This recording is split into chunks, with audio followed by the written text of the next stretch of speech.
Good morning, I'm Professor M. Thomas Seaman, here to talk about the Bryan County plans to increase taxes. I'd like to sum this up by saying this tax evidence is evidence of an even larger problem here at the Board of Education. As the great President Ronald Reagan said, we don't have a revenue problem, we have a spending problem. Fact checkers have discovered in the last 4 years our student population has increased 8%. But the Board of Education income has increased 49%. Since 2021, the median income of Bryan County has increased 18%, while the Board of Education income has increased 49%. You see, we don't have a revenue problem, we have a spending problem. We have a new $65 million high school that's now 34% over budget. We don't have a revenue problem, we have a spending problem. The truth is our Board of Education has plenty of money. There has been a 10 to 20 million budget surplus yearly for the last 15 years. As the brother just said, 30 million in 2023. Hyundai Corporation has promised an additional 72 million for our school system.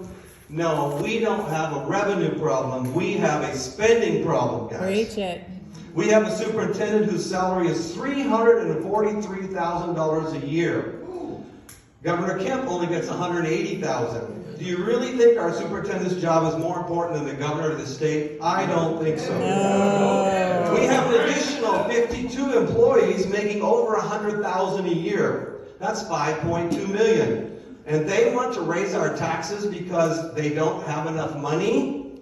No, we don't have a revenue problem. We have a problem called greed.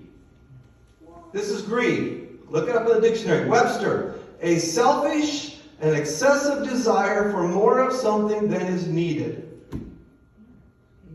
Greed. That's a sin, guys. It's one of the 7 deadly sins. We need to get our Bibles out and start reading them again, school board. Okay, I'm a college professor. I've been involved in education all my life, more than 50 years. My father was a superintendent of school for 30 years. I've seen good ones, I've seen bad ones. We don't have a revenue problem here. We have a problem with bad leadership. Yeah. I've been around boards of education all my life. My dad used to share his insights with me for 30 years. We don't have a revenue problem. We have a problem with our Board of Education. Yep. They're not listening. Yep. This Board of Education has a severe lack of transparency, lack of accountability, lack of common sense, and lack of courage. This board has stopped listening to the voice of the people who they are supposed to represent. That's a failure. That's an F in my grade book, guys. They have become proud and arrogant, which means they are no longer good public servants. Your time is concluded, Mr. Smith. No, we don't have a problem with revenue. We have a problem with pride.